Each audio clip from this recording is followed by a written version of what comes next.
Kejaksaan Agung Republik Indonesia, Kejagung RI, mencatatkan sejarah baru dalam penegakan hukum dengan menyita uang sebesar 11,8 triliun rupiah dalam perkara dugaan korupsi pemberian fasilitas ekspor crude palm oil, CPO, dan turunannya pada industri kelapa sawit nasional.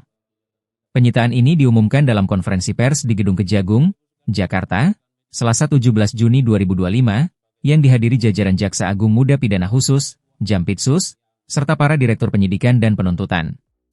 Perwakilan Kejagung dalam pengantarnya kepada para awak media mengatakan, ini adalah penyitaan uang terbesar dalam sejarah Kejaksaan Agung. Penyitaan tersebut merupakan bagian dari penanganan kasus korupsi ekspor CPO yang menyeret sejumlah perusahaan besar dan pejabat terkait pada tahun 2022 lalu. Kasus ini bermula dari adanya dugaan pemberian fasilitas ekspor yang tidak sesuai prosedur kepada sejumlah korporasi, yang berdampak langsung terhadap gejolak harga minyak goreng di dalam negeri. Meski proses hukum masih berjalan dan belum berkekuatan hukum tetap, Kejagung menegaskan bahwa uang yang disita berasal dari inisiatif pengembalian oleh pihak korporasi, sebagai bagian dari bentuk kesadaran dan tanggung jawab atas kerugian keuangan negara. Selain menegakkan hukum, Kejagung juga menekankan pentingnya menjadikan kasus ini sebagai momentum untuk perbaikan tata kelola industri sawit nasional. Mengingat industri ini memiliki peran vital terhadap ketahanan pangan dan ekonomi nasional, maka praktik korupsi yang menghambat distribusi dan stabilitas pasokan harus ditindak tegas. Kejagung juga mengajak semua pihak, termasuk korporasi dan masyarakat, untuk mendukung langkah-langkah penegakan hukum yang dilakukan.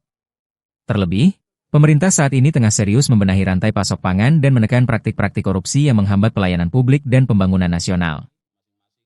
Dalam kesempatan tersebut, Kejagung juga berharap langkah penyitaan dan pengembalian uang ini dapat menjadi presiden positif bagi kasus-kasus serupa ke depan.